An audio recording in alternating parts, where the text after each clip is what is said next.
Bismarck, March 3, 1943. Aero 600 hours and Rear Admiral Masatoy, Kimura commanding the L resupply convoy, stands on the bridge of his flagship, watching 8 destroyers shepherd 8 fully loaded transport ships through waters that Japanese naval doctrine says belong to the Empire. The convoy carries the 51 ST Division's desperately needed reinforcements. 900 soldiers who've been promised to Lieutenant General Hatazo Adachi at La and Kimura has every reason to believe they'll arrive safely, because Japanese warships have sailed these waters for more than a year without serious challenge from American surface forces. What Admiral Kimura cannot possibly know, what no Japanese naval officer could imagine in their darkest nightmares, is that American mechanics in Australian workshops have transformed medium bombers into something that will make these waters a killing field. And within 4 hours, modified B25 Mitchell bombers with 850 caliber machine guns protruding from their noses like the fangs of some mechanical demon will turn his convoy into burning wreckage scattered across the Bismarck Sea.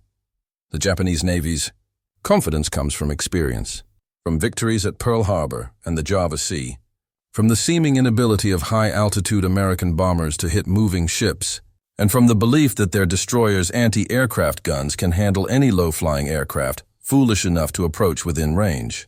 Captain Tamichihara, commanding the destroyer Shigar, has sailed these waters between Rebel and Lamb multiple times, and he knows the Americans have tried everything to stop Japanese convoys, including highly bombing from B-7 flying fortresses that rarely hit anything, torpedo attacks that require long straight approaches that make the attacking aircraft perfect targets, and medium-altitude bombing that gives ships plenty of time to maneuver away from falling bombs. The Imperial Japanese Navy has developed specific tactics for dealing with aerial threats, including rapid evasive maneuvers, concentrated anti-aircraft fire from multiple ships, and fighter cover from the 11th Air Fleet based at Rebel. And these tactics have worked well enough that Admiral Genichi Makawa approved this convoy, despite knowing the Americans would detect it. Japanese naval officers understand aerial warfare differently than their American counterparts, viewing it primarily as a battle between ships and horizontal bombers or torpedo planes. Encounters where disciplined anti-aircraft fire and sharp maneuvering can defeat most attacks. Commander Yasumi Doi aboard the destroyer Tokitik has drilled his gun crews relentlessly, teaching them to concentrate their 25mm cannons on approaching aircraft to lead their targets properly, and to maintain steady fire even when under attack. The convoy's anti-aircraft defenses include more than 125mm guns, dozens of 13mm machine guns, and the 5 dual-purpose guns of the destroyers, creating what Japanese doctrine calls an umbrella of steel over the ships. These defenses have proven effective against conventional attacks, shooting down or driving off American bombers on numerous occasions, giving the Japanese confidence that they can handle whatever the Allies throw at them. The transport ships themselves carry vital cargo beyond just the soldiers, including ammunition, medical supplies, food, and equipment that the Japanese forces at LAD desperately need to maintain their position in New Guinea. The largest transport, Kimbaru, displaces over 6,000 tons and carries an entire regiment of the 51st Division, men who've been waiting at Rabaul for weeks for weather conditions that would allow the convoy to sail. Each transport has been carefully loaded to maximize the number of troops while still carrying essential supplies, and the soldiers have been briefed that they're sailing into a combat zone where American aircraft are active, but where Japanese naval superiority should protect them during the relatively short voyage to LA. The convoy maintains a precise formation with destroyers screening the transports, ready to respond to submarine attacks or aerial threats, following procedures that have been refined through 2 years of war in the Pacific. What makes March 3, 1943 different from every previous convoy operation is not immediately apparent to the Japanese lookouts who spot the first American aircraft approaching from the south. Lieutenant Commander Aikada aboard the destroyer Asashia reports multiple contacts at medium altitude. What appears to be a standard American bombing formation of B-7s and B-25s approaching at around 7,000 left. Exactly the kind of attack the convoy has prepared for. The Japanese gun crews swing their weapons toward the approaching aircraft, calculating deflection and altitude, preparing to throw up the curtain of anti-aircraft fire that has protected so many convoys before. But they don't yet see the other aircraft approaching at wave-top height. B-25 Mitchells that have been modified in ways the Japanese cannot imagine. The modification of B25 Mitchell bombers into Strafer gunships represents one of the most significant tactical innovations of the Pacific War. Born from frustration with the ineffectiveness of conventional bombing against ships, Major Paul Irvin Gunn, known as Pappy, a former Navy pilot turned Army Air Forces officer, understood that hitting moving ships from high altitude was nearly impossible, and that torpedo attacks required specialized training and equipment the Army Air Forces didn't have in the Southwest Pacific. Working with North American Aviation Field Representative Jack Fox at Eagle Farm Airfield near Brisbane, Australia, Gunn began installing additional 50 caliber machine guns in the nose of B-25 bombers, removing the bombardier position and creating space for 4 guns initially, then expanding to 8 guns in later modifications. The work required extensive reinforcement of the aircraft's nose structure, additional ammunition storage, and careful weight distribution to keep the aircraft balanced. Challenges that Gunn and his mechanics solved through trial and error.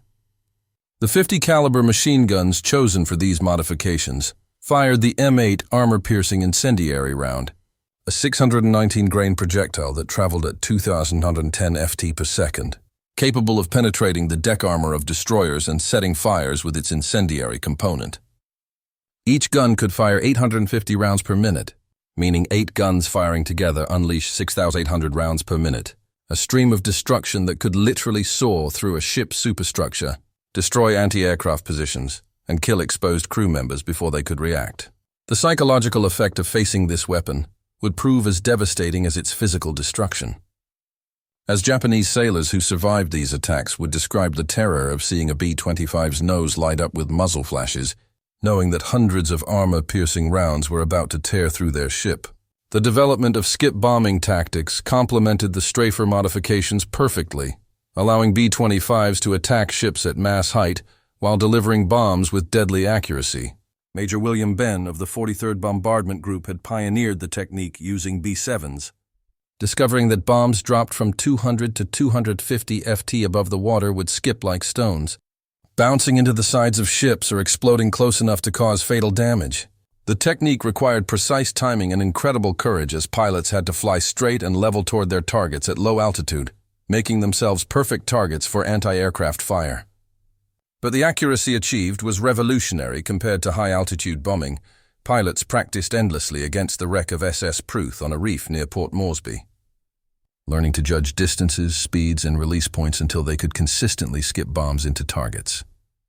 General George Kenney, commanding the 5th Air Force, recognized the potential of combining guns, Strafer modifications with skip bombing tactics, creating what he called commerce destroyers that could devastate Japanese shipping. By March 1943, the 3rd Attack Group had fully converted to Strafer configuration with the 90th Bombardment Squadron commanded by Major Edward Ulner, leading the way in developing attack tactics that maximized the effectiveness of the 8-gun nose. The standard attack profile called for B-25s to approach at 1,000 to 1,500 ft, then drop to wave top height about 2 mi from the target, accelerating to maximum speed while the pilot aligned his aircraft with the target ship.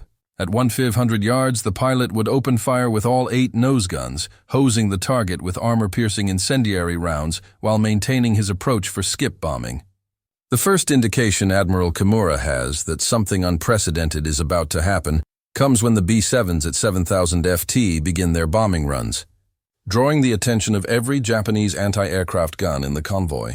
The destroyer crews perform exactly as trained, putting up an impressive barrage of 25 mm and 5 in fire, their tracers creating a deadly pattern in the sky around the American bombers.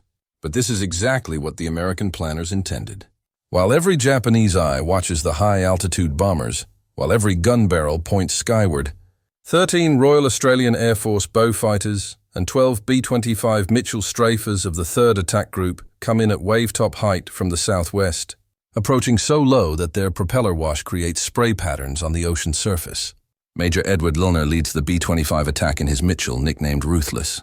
And as he approaches the destroyer Shiryuki at 280 nm high, he can see Japanese sailors on deck pointing at his aircraft in shock and confusion. The Japanese have seen B-25s before, but never configured like this. Never with 8 black holes in the nose where machine guns protrude like accusatory fingers. Never approaching at an altitude where the pilot can see individual faces on the ship's deck. Elner waits until he's 1-200 wide from Shiryuki before squeezing his trigger, and instantly 8 streams of 50 caliber death reach out toward the Japanese destroyer, the tracer rounds creating solid lines of light between aircraft and ship. The effect on Shiryuki is instantaneous and catastrophic, as hundreds of armor-piercing incendiary rounds slam into her bridge and super rupture at 2010 ft per second. The bridge windows explode in showers of glass that shred anyone standing nearby. The thin armor of the gun shields provides no protection against 50 caliber rounds that punch through steel like paper. And within seconds, the destroyer's anti-aircraft guns fall silent, as their crews are literally torn apart by the concentrated fire. A Japanese ensign named Takashi Mieta, one of the few survivors from Shiryuki's bridge, would later describe the attack as like being caught in a giant metal cutting saw. Watching his captain and most of the bridge crew cut down in seconds by rounds that sparked and flashed as they tore through steel bulkheads. Elner maintains his firing run for 8 seconds, pouring over 900 rounds into Shiryuki before releasing 2 500 LB bombs that skip across the water like stones, slamming into the destroyer's hull just below the waterline. The bombs fitted with 5-second delay fuses penetrate Shiryuki's hull before detonating, the explosions breaking the destroyer's back and opening massive holes that flood her engine rooms within minutes. As Lahner pulls up and away, his gunner spraying the destroyer's deck with his turret-mounted 50 calibers. Shiryuki is already listing heavily to port, her crew abandoning their guns to fight flooding that cannot be controlled. Behind Elner, 11 more B-25s are selecting targets among the convoy. Their pilots amazed at how the Japanese ships seem paralyzed by this unprecedented form of attack. Lieutenant John Hennebrey in the Hag targets the transport car Kusi Maru, walking his 8-gun burst from bow to stern, watching his tracers punch through the ship's bridge, demolish her forward cargo handling equipment, and silence her anti-aircraft positions before his skip bombs tear into her hull. The transport's captain tries to steer away, but the wheel won't work, because the helmsman and most of the bridge crew are dead, cut down by 50 caliber rounds that turned the bridge into a bloody ruin of broken bodies and twisted metal. The attacking fighters add to the slaughter, their 4 20mm cannons and 6 303 machine guns aiming at anti-aircraft positions and bridge crews to stop any organized defense. Flight Sergeant Fred Cassidy, flying a boomerang fighter with No. 30 Squadron, dives in on the transport Tiyomaru at about 500 feet, dropping to mast height in the last seconds as his guns rip into the ship's superstructure. Cassidy later said he watched the bridge crumble under 20mm explosive hits, saw sailors thrown into the air by blasts, and watched lifeboats splinter as rounds shredded them. Skip bombing hits again and again, bombs bouncing across the water and smashing into hulls at the waterline. The delayed fuses let the bombs penetrate before exploding. The transport Nojima takes 3 skip bomb hits in quick succession. Explosions tear her hull open like a can opener and flood holds where hundreds of fully equipped soldiers are packed. Those men wearing full combat gear have almost no chance to escape the rapidly flooding compartments, and witnesses later say their screams could still be heard over the engines and detonations. Commander Yasumi Doi on Tokitak watches in horror as his well-trained gun crews are cut down by streams of 50 caliber fire, their bodies shredded by the heavy rounds. He shouts orders to redirect fire at the low attackers. But gunners are dying faster than they can respond, and the survivors are too frightened to man their stations while B-25s sweep in with muzzle flashes in their noses. The Japanese Navy never trained for this. They never imagined medium bombers turned into flying gun platforms that combine heavy forward fire with low-level bombing. There were no tactics to meet an attack that mixed strafing and skip bombing at wave-top height. The destroyer Arashio tries to place itself between the transports and the planes, attempting to shield the cargo ships, but that makes her the main target. 3 B-25s focus on Arashio, their combined guns, 24 barrels, pouring over 2,000 rounds per minute into her. Her superstructure becomes twisted metal, everyone on the bridge is killed, fire control gear is destroyed, and her rudder jams hard to starboard. Out of control, Arashio smashes into the transport Nojima. The 2 ships lock together as fires spread, and crews fail to separate them or fight the flames.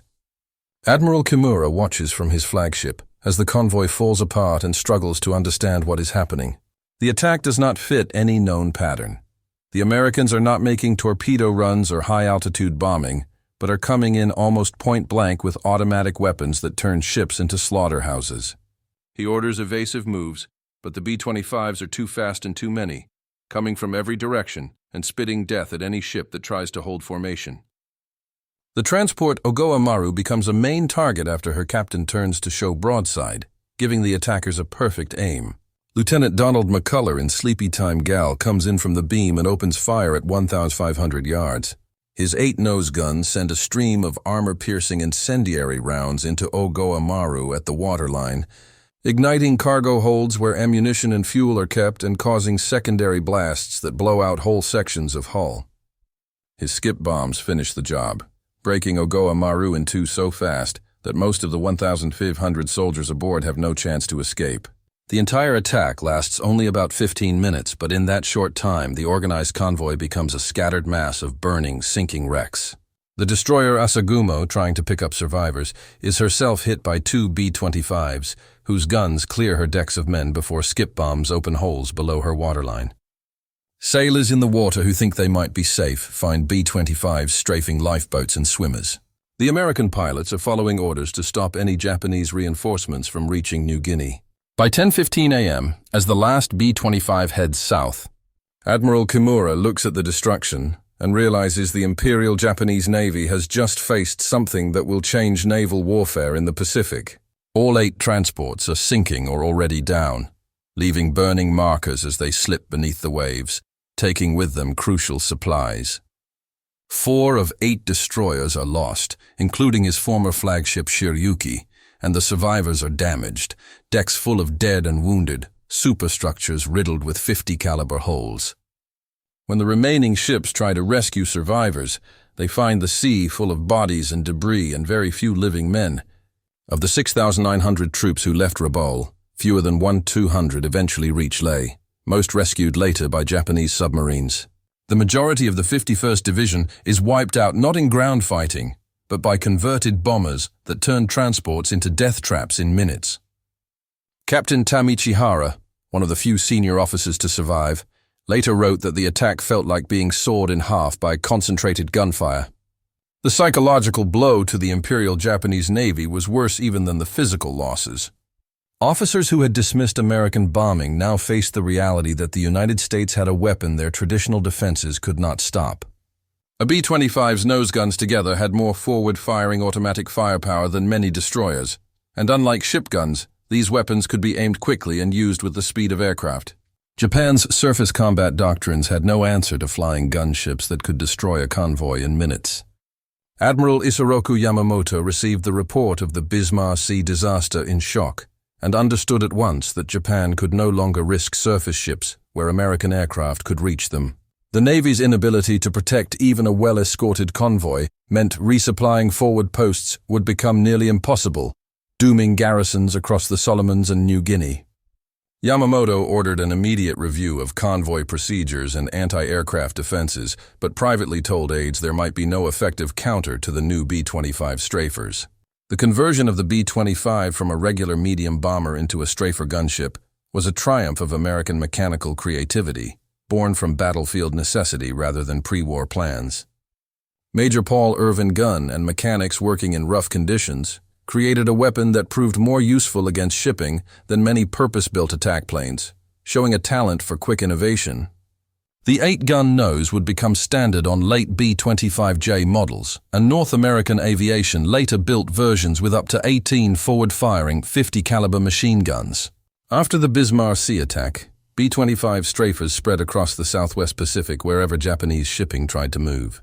The 345th Bombardment Group received Strafers in August 1943 and immediately hunted coastal traffic around New Guinea, their aircraft often painted with shark mouths that meant death to Japanese sailors. The 38th Bombardment Group also converted and developed new tactics for hitting harbors and anchorages, including night missions using radar. By late 1943, Japanese officers reported that moving anything larger than a fishing boat in daylight within B-25 range was suicidal. The loss of merchant tonnage proved catastrophic for Japanese logistics. The Navy had to depend more on submarines and fast destroyers running at night to supply forward garrisons, but those methods could carry only a fraction of what surface convoys delivered. As a result, troops across the Pacific suffered shortages of food, ammunition, and medical supplies. The Leh garrison that the March 3 convoy was meant to reinforce never got enough supplies and had to be evacuated in September 1943, with many soldiers dying on the subsequent jungle marches from starvation and disease. Japanese tries to stop the B-25 Strafers were mostly ineffective because the planes were fast and heavily armed. Low-altitude attacks made heavy anti-aircraft guns less useful, and fighters found it hard to stop them. The Japanese tried desperate measures, including sending pilots on suicide ramming attacks, but those efforts could not stop the steady destruction of shipping. By mid-1944, the Japanese merchant fleet had lost over 60% of its tonnage, much of it to B-25 Strafers and skip bombing raids that turned cargo ships and transports into blazing wrecks within minutes. The B-25 Strafers kept working through 1944, expanding their targets to airfields where their nose guns were excellent at destroying aircraft on the ground. Raids in August 1943 wiped out large numbers of enemy planes and left whole air armies helpless. During later battles, such as Bayak in mid-1944, Strafers again stopped Japanese naval efforts to reinforce islands, forcing commanders to abandon reinforcement plans and leaving garrisons isolated. Crews of these converted B-25s developed their own culture, nose art, nicknames like Dirty Dora or Hell's Angel. And they understood they were flying a unique type of warplane, one with the range and payload of a bomber but forward firepower that outgunned many fighters. The crews take pride in their skill to destroy ships that regular bombers couldn't reach. They know that every Japanese vessel sunk means fewer weapons, food, and reinforcements for enemy troops. Those Japanese who survive encounters with the B-25 Strafers are deeply affected, haunted by what they saw. Lieutenant Hiroshi Yamamoto, who survived from the transport Kaikushi Maru, recalls endless nightmares of what he called the 8 Eyes of Death, never able to forget his shipmates being ripped apart by the powerful machine guns. Commander Toshio Abe, who witnessed the horror of the Bismarck Sea attack from a rescue destroyer, said his men would freeze in fear whenever they heard aircraft engines, terrified that B-25 Strafers might appear again at any moment. The sheer success of the B-25 Strafers forces Japan to change its entire battle strategy. Now commanders know that any ship moving in daylight will likely be spotted and attacked. Missions that once seemed normal in 1942 become nearly impossible. By the next year, pushing Japan toward desperate tactics to supply its faraway island bases. The fast nighttime supply runs known as the Tokyo Express are one of these adaptations, using speed and darkness to avoid air attacks. But even these are not safe for long. Once the B-25 Strafers are fitted with radar, they begin hunting at night too. By early 1944, Japanese naval reports described the B-25 as the most feared weapon in the Pacific, deadlier than submarines, more precise than dive bombers, and more flexible than torpedo planes. Vice Admiral Shigeru Fukudome, the combined Fleet's Chief of Staff, admits that Japan has no defense against large groups of strafers and advises that ships should stay at least 500 miles away from American air bases.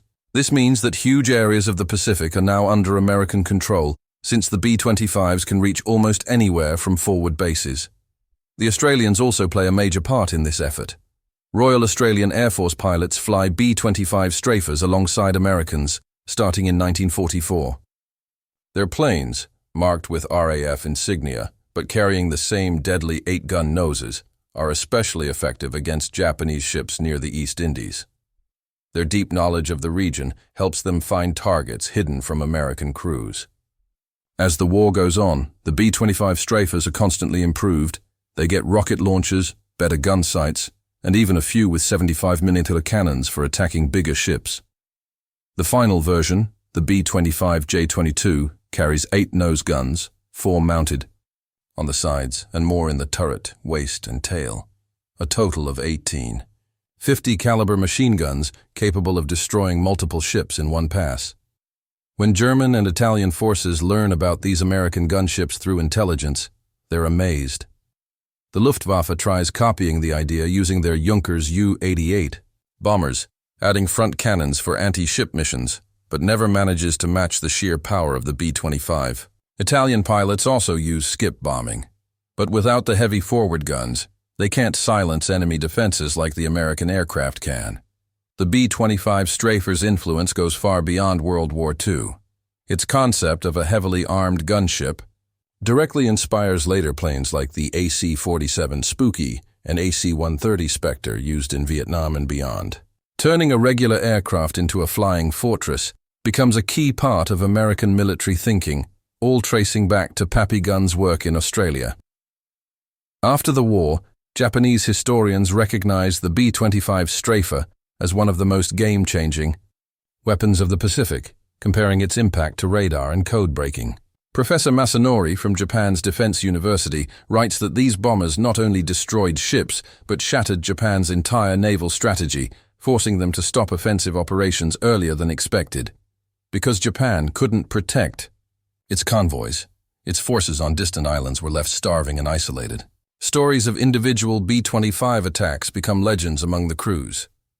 One of the most famous is the November 1943 raid on Simpson Harbor at Rabaul, where 67 strafers fly just above the water, tearing through ships and fuel tanks in minutes.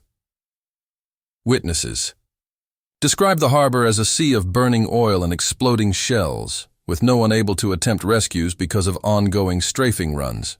Mechanics soon become experts at modifying the bombers, able to convert a standard B-25 into a Strafer in under a week. They install the 8 guns, reinforced mounts, and perfect ammunition systems to prevent jamming. Gun alignment is fine-tuned, so that all bullets hit at the same range, and triggers are adjusted to let pilots fire any number of guns at once.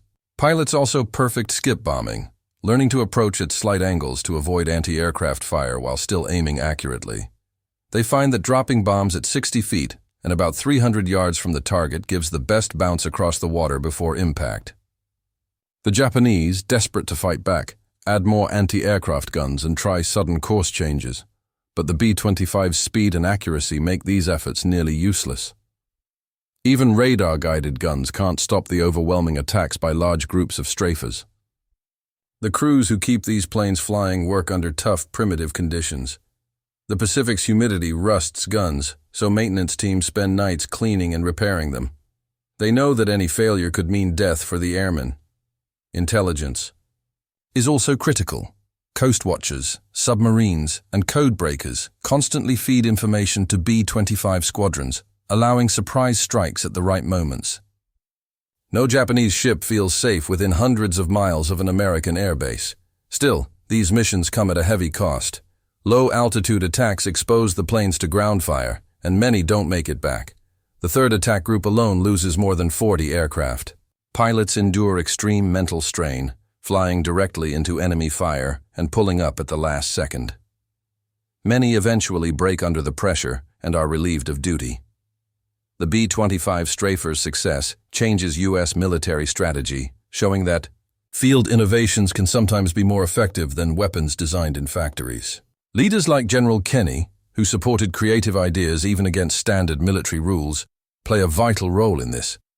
The program proves that giving freedom to inventive people like Pappy Gunn can lead to groundbreaking results.